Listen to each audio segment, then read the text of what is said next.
Right, so we're on to our final texture now, and this time we're looking at the texture of the sponge here, and we're making it inside our thumb. Okay, so the key to this is don't try and match every tiny little bubble shape completely as you see it on there. Just look at some of them, pick out the shapes that you can see. Don't just draw circles, because that's not what happens. So we're kind of creating different irregular random sort of shapes, and all sorts of variety of different sizes as well, because some are quite big, some are quite small, and you have quite unusual shapes as well. So I'm going to go through and I'm just going to draw a little bit here.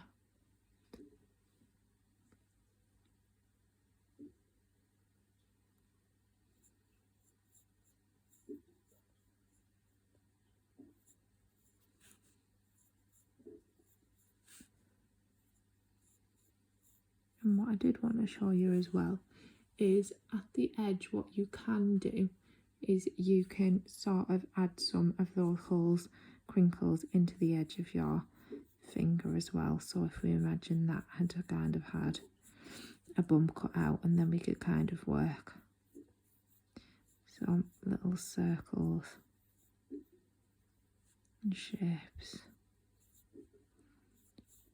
along in with that, so I could then go around the whole of my finger in the same sort of way, making it all crinkly all around the edge to match up and make that sponge-like appearance. Okay, so then what we're going to do now is we're going to look at making the tone of it.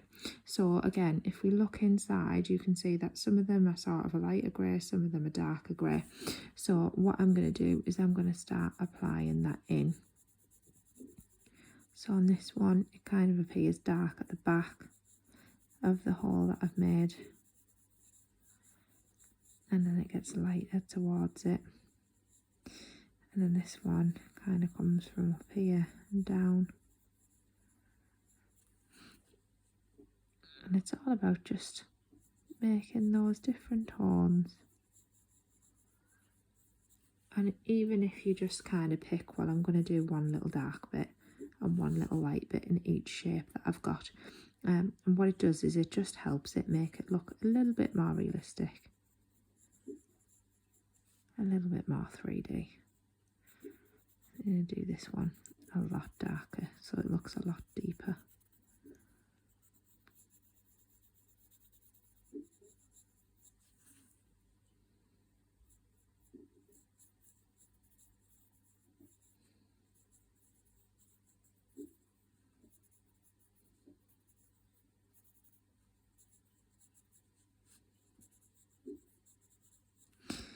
And then for the smaller ones,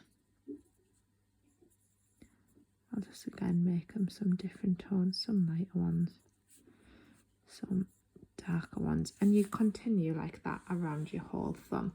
And then what you would do is you would start to shade around it. So we can see that the whole of this around the surface, around the bubbles, is sort of a really light grey colour.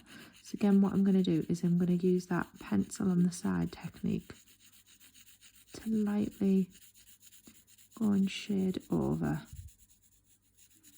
what I've created. And the reason that I've shaded the little spongy holes in first and then shaded on top is because what it does is it kind of blends it all in for me and starts to make it look more like a little spongy texture. And then if I want to, and I want some appear a bit more standy out, I can go back in again in between. I can always add more little spongy sections in with the holes and things like that and darken things up. But for now, I'm going to say that's it for my demo. You have a go. Like I say, make lots of different shapes, make them different sizes. Don't just do circles or dot with your pencil. do try and control them and get them shaded in different shades, and then give it a light shading over the top for your sponge finger. And then once you've done that one, that's your texture hand complete.